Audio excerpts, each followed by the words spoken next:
আসসালামু আলাইকুম, আপনাদের সবাইকে স্বাগত জানাচ্ছি এখনকার আলোচনা। আপনাদের সঙ্গে আছি আমি সিরাজুল ইসলাম। দর্শক, টক উইথ সিরাজের আজকের যে আলোচনা খুবই গুরুত্বপূর্ণ।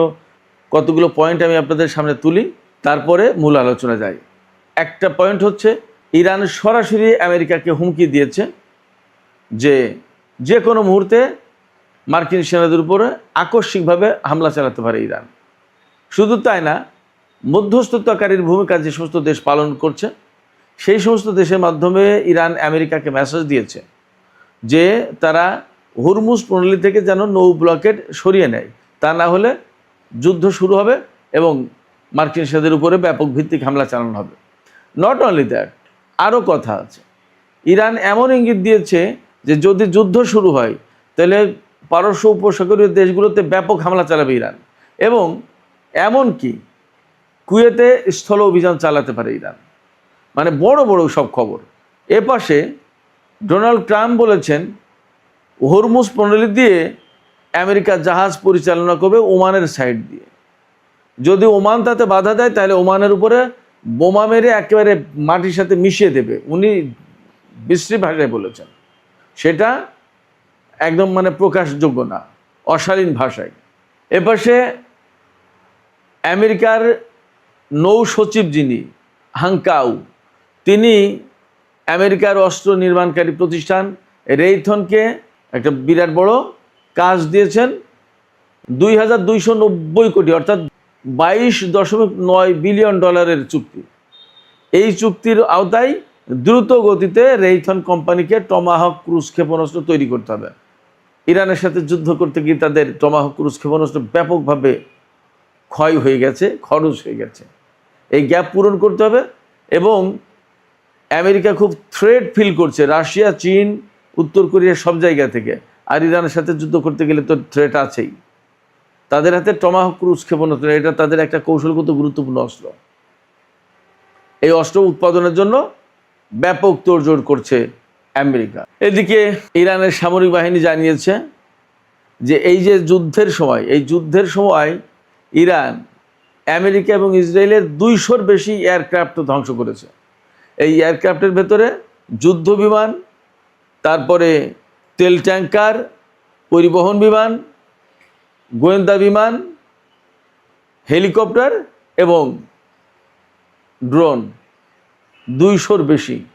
এদিকে ইয়েমেনের হুতি সমর্থিত সামরিক বাহিনী ইয়েমেনের কৌশলগত বন্দর নগরী মোকা শহরের যে প্রধান বন্দর, সেই বন্দর এলাকায় সৌদি আরবের একটা ল্যান্ডিং শিপ এবং কয়েকটি যুদ্ধ যান ছিল, সেইগুলোর ওপর হামলা চালিয়েছে এবং হামলায় ল্যান্ডিং শিপ একেবারে ধ্বংস হয়ে গেছে বলে দাবি করেছে ইয়েমেনের সেনারা। যুদ্ধের যখন এরকম পরিস্থিতি, তখন হরমুজ প্রণালী কিন্তু খুবই ক্রিটিক্যাল অবস্থায়। আপনাদের নিশ্চয়ই খেয়াল আছে, ইরান এবং আমেরিকার মধ্যকার যে ইসলামাবাদ সমঝোতা স্মারক সই হয়েছিল তার 60 দিনের মেয়াদ শেষ হয়ে গেল। আজকে 17 আগস্ট, এর মেয়াদ কিন্তু আর বাড়ানো হয়নি। ফলে পরিস্থিতি ক্রমেই বেশি উত্তেজনাপূর্ণ হয়ে উঠছে। হরমুজ প্রণালীতে জাহাজ চলাচল একেবারেই কমে গেছে। এর ফলে আন্তর্জাতিক বাজারে তেলের দাম আরও বেড়েছে। সব কিছু মিলে ইরান এবং আমেরিকার মধ্যকার যে যুদ্ধ এবং যুদ্ধ পরিস্থিতি, সেটা খুবই ক্রিটিক্যাল অবস্থায় আছে। সুপ্রিয় দর্শক, এই বিষয়গুলো নিয়েই আমরা এখন বিস্তারিত আলোচনা যাচ্ছি। আশা করি আলোচনা ভালো লাগবে। আর যদি ভালো লাগে তাহলে নিশ্চয়ই লাইক, কমেন্ট, শেয়ার করবেন এবং চ্যানেলটি সাবস্ক্রাইব করে সাথে থাকবেন। চলুন দর্শক, আমরা বিস্তারিত আলোচনা করি। অনেক আলোচনা, কোনটা রেখে কোনটা করব, পরিস্থিতি এমন। ইরান এবং আমেরিকার মধ্যকার সমঝোতার মেয়াদ আজকে শেষ হয়ে গেল। ইসলামাবাদ সমঝোতার মেয়াদ ইরান তো পরিষ্কার করে বলেছে যে এটার মেয়াদ বাড়ানো তো কোনো অপশন ছিল না, তো এটা আমরা বাড়াতে চাই না। বরং আমরা আমেরিকাকে মেসেজ দিয়েছি, মধ্যস্থতাকারী দেশ মেবি পাকিস্তান, তুরস্ক অথবা কাতার বা এই দেশগুলোর মাধ্যমে, যে তোমরা হরমুজ প্রণালী এলাকা থেকে এই ব্লকেট যেটা দিয়েছো সেটা সরিয়ে নাও, তা না হলে কিন্তু যে কোনো মুহূর্তেই ভয়াবহ যুদ্ধ শুরু হবে, ভয়াবহ হামলা হবে। মার্কিন বাহিনী সম্ভবত এই মুহূর্তে ইতিহাসের সবচেয়ে দুর্বল অবস্থায়, ইরান সেটা খুব ভালোভাবে জানে। এই দুর্বলতার সুযোগটা ইরান নিতেই পারে যে কোনো মুহূর্তে। ইরানের সামরিক বাহিনী, বিশেষ করে আইআরজিসির পক্ষ থেকে একদম সুস্পষ্ট বক্তব্য দেওয়া হয়েছে আজকে ইরানে গণমাধ্যমে দেখলাম যে ইরান এই মুহূর্তে আকস্মিক হামলার প্ল্যান করছে আমেরিকার বিরুদ্ধে। যদি আমেরিকা শত্রুতাপূর্ণ অবস্থান থেকে সরে না আসে, মধ্যপ্রাচ্য থেকে চলে না যায়, হরমুজ পল্লী থেকে ব্লকেট সরিয়ে না নেয়, তাহলে যে কোনো মুহূর্তে আকস্মিক হামলা হবে। এবং আইআরজিসির পক্ষ থেকে একদম কমান্ডাররা, কয়েকজন কমান্ডার সুস্পষ্ট করে বলেছেন যে ইরান যুদ্ধের শুরুর দিকে কিন্তু ডিফেন্সিভ ছিল, এখন তারা অফেন্সিভ হয়ে যাবে, এতে কোনো সন্দেহ নেই। কারণ হচ্ছে যে সেই সময় হয়তো সেই প্রয়োজনে সেই প্রেক্ষাপটে ছিল, কিন্তু এখন যে পরিস্থিতি তাতে ইরান আক্রমণাত্মক হয়ে উঠছে এবং সেইভাবেই কিন্তু তাদের প্ল্যান প্রোগ্রাম সাজানো হচ্ছে এবং সর্বোচ্চ নেতার পক্ষ থেকে সেই রকমই নির্দেশনা দেওয়া হয়েছে। নট অনলি দ্যাট, যে ব্যক্তিকে আইআরজিসির প্রধান হিসেবে নিয়োগ দেওয়া হয়েছে তিনি আধুনিক যুদ্ধের ক্ষেত্রে অত্যন্ত দক্ষ বলে আইআরজিসির পক্ষ থেকে জানানো হয়েছে। তিনি হচ্ছেন মেজর জেনারেল আহমদ ওয়াহিদি। তিনি একসময় প্রতিরক্ষা মন্ত্রী ছিলেন, তিনি একসময় ইরানের স্বরাষ্ট্রমন্ত্রী ছিলেন, একসময় আইআরজিসির প্রধানও ছিলেন। তিনি অবসরে গিয়েছিলেন, আবার তাকে ফেরত আনা হয়েছে পরিস্থিতির কারণে এবং তাকে বলা হচ্ছে তিনি আধুনিক যুদ্ধের খুবই একজন পণ্ডিত ব্যক্তি, অত্যন্ত গুরুত্বপূর্ণ ব্যক্তি। আধুনিক ওয়ারফেয়ার বলতে যেটা বোঝায় তাতে তিনি অত্যন্ত দক্ষ।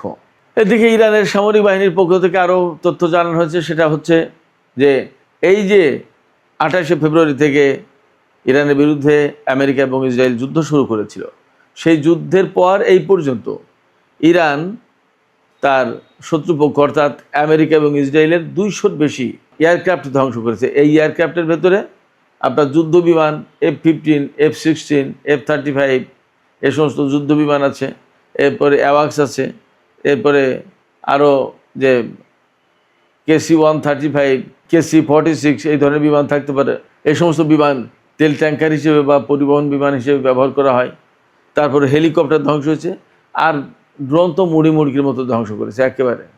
ইরানের আকাশে ঢুকলেই সেটা ধ্বংস। এই পরিস্থিতি তাতে 200-র বেশি, এটা ইরানের জন্য ভেরি বিগ অ্যাচিভমেন্ট। তো এইরকম একটা পরিস্থিতিতে হরমুজ প্রণালীতে আমেরিকা খুলতেই পারেনি। শুধু তাই না, সেখানে বিরাট বিশাল আব্রাহাম লিঙ্কন মোতায়েন ছিল, কিন্তু তারা কিছুই করতে পারেনি। এখন সেই আব্রাহাম লিঙ্কনকে সরিয়ে নেওয়া হচ্ছে এবং সেখানে আর একটা যুদ্ধবিমান জর্জ ওয়াশিংটন আসছে, কিন্তু তারা এদের যে কী করবে সেটাও একটা প্রশ্ন। ইরান এই জায়গায় বলছে যে হরমুজ প্রণালী এলাকা থেকে আমেরিকা যদি তাদের ব্লকেট সরিয়ে না নেয়, তাহলে ইরান যে কোনো মুহূর্তে বড় রকমের অভিযান শুরু করতে পারে মার্কিন বাহিনীর বিরুদ্ধে। এইটা ইরানের কিন্তু নতুন কৌশলের অংশ বলে মনে করা হচ্ছে। ইরানের নতুন কৌশলের ভেতরে একটা গুরুত্বপূর্ণ পার্ট হচ্ছে যে তারা আগে ডিফেন্সিভ ছিল, এখন অফেন্সিভ হয়ে যাবে। অর্থাৎ যুদ্ধের ব্যাপারে ইরানের অবস্থানে বিরাট একটা পরিবর্তন আসছে। আগে তারা আক্রমণাত্মক ছিল না, রক্ষণাত্মক ছিল, মূলত ইসরায়েল এবং আমেরিকার হামলা ঠেকানোর চেষ্টা করত, আর এখন হামলা চালানোর চেষ্টা করবে এবং প্রিএমটিভ আগে ভাগে হামলা চালাতে পারে। এদিকে আরেকটি গুরুত্বপূর্ণ খবর বলেছিলাম যে আছে, সেটি হচ্ছে যে ইরান এবং আমেরিকার মধ্যে যে সমঝোতা, ইসলামাবাদ সমঝোতা স্মারক সই হয়েছিল, সেটা তো শেষ হয়ে গেল। 17 আগস্ট সোমবার তার মেয়াদ শেষ। এখন কার্যত এটা থাকা অবস্থায় তো দুই দেশের ভেতরে যুদ্ধ হয়েছে, আর এটা এখন নেই। এখন তো যুদ্ধ হতেই পারে, একেবারেই খোলা ময়দান হয়ে গেল। এই খোলা ময়দানে আবার আমেরিকা ইরানের সাথে যুদ্ধ শুরু যদি হয়, তাহলে কি হবে? তাহলে পরিস্থিতি যাচ্ছে কোথায়? হরমুজ প্রণালী খোলার ব্যাপারে যতটুকু আশা ভরসা ছিল, সেই আশা ভরসা কিন্তু শেষ হয়ে যাচ্ছে এবং তার প্রভাব কিন্তু এখনই পড়েছে। বলা হচ্ছে 14 তারিখে 15টি জাহাজ চলাচল করেছে হরমুজ প্রণালী দিয়ে, 15 তারিখে 10টি জাহাজ চলাচল করেছে, 16 তারিখ অর্থাৎ গতকাল রোববার মাত্র 3টি জাহাজ চলাচল করেছে হরমুজ প্রণালী দিয়ে। কেন এই অবস্থা? যখন আমেরিকা এবং ইরানের মধ্যে নতুন করে কোনো আলোচনা শুরু হয়নি, ইসলামাবাদ সমঝোতার স্মারক যখন রিভাইভ করা গেল না, পুনর্বহাল করা গেল না, বা এর মেয়াদ বাড়ানো গেল না, তখন এই এলাকায় মারাত্মক রকমের যুদ্ধের আশঙ্কা তৈরি হয়েছে। এই কথা জাহাজ কোম্পানিগুলো বিশেষভাবে বিবেচনা করছে, যার ফলে জাহাজ চলাচল একেবারেই কমিয়ে দিয়েছে।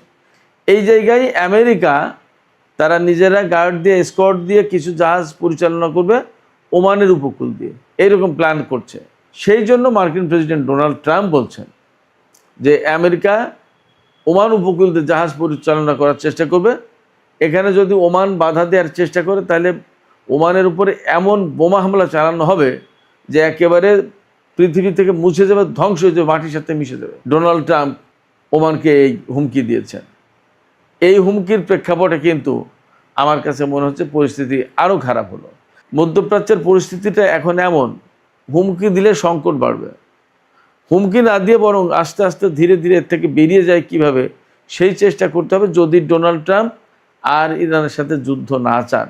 আর যুদ্ধ যদি চান তাহলে তো সেটা ভিন্ন জিনিস। তার জন্য ইরানও প্রস্তুত, আমেরিকারও প্রস্তুত হওয়া দরকার। এইরকম অবস্থায় হরমুজ নিয়ে যখন এত হুমকি ধমকি, ডোনাল্ড ট্রাম্পের কঠোর হুঁশিয়ারি, তখন আন্তর্জাতিক বাজারে তেলের দাম আবার বেড়েছে। আজকেই সর্বশেষ খবর আমি যা পেয়েছি তাতে প্রতি ব্যারেল ব্রেন্ট ক্রুড অয়েল বিক্রি হচ্ছে $88.86, প্রায় $89। আর ওয়েস্ট টেক্সাস ইন্টারমিডিয়েট যেটা, সেটা বিক্রি হচ্ছে $82.44। পরে হয়তো আরও বেড়েছে, আমি যখনকার খবর দেখেছি তখন ছিল এই। তো সব কিছু মিলিয়ে আমরা যা দেখতে পাচ্ছি তাতে মধ্যপ্রাচ্যের পরিস্থিতি মোটেই ভালো না, বরং আগের যে যুদ্ধ শুরু হয়েছিল 28শে ফেব্রুয়ারি, সেই যুদ্ধ শুরুর আগে যেরকম পরিস্থিতি, দুই পক্ষের ভেতরে হুমকি ধামকি, সেই রকম একটা অবস্থা চলছে। তাতে মনে করা হচ্ছে দুই দেশের ভেতরে, বিশেষ করে ইরান এবং আমেরিকার ভেতরে আবার নতুন করে বড় ধরনের সংঘাত, বড় ধরনের যুদ্ধ শুরু হতে পারে। দেখা যাক পরিস্থিতি কোন দিকে যায়। সুপ্রিয় দর্শক, এখনকার আলোচনা এখানে শেষ করতে চাইছি। যাবার আগে আপনাদের কাছে মন্তব্য জানতে চাই, আপনারা কি মনে করছেন? ডোনাল্ড ট্রাম্প কিন্তু ব্যাপক হুমকি দিচ্ছেন, আবার ইরানও পাল্টা হুমকি দিচ্ছে। এমনকি ইরান বলছে যে আমরা আকস্মিক হামলা, প্রিএমটিভ হামলা, অর্থাৎ আগেভাগে হামলা চালাতে পারি আমেরিকার বিরুদ্ধে যদি ডোনাল্ড ট্রাম্প হরমুজ পল্লী থেকে নৌ ব্লকেড তুলে না নেয়। আপনাদের কি মনে হচ্ছে যে ইরান আসলে আগেভাগে হামলা চালাতে পারে বা বড় ধরনের হামলা শুরু হয়ে যেতে পারে? আপনাদের মতামত জানিয়ে কমেন্টে লিখুন। আর ভিডিও ভালো লাগলে লাইক, কমেন্ট, শেয়ার করবেন এবং চ্যানেলটি সাবস্ক্রাইব করে সাথেই থাকবেন।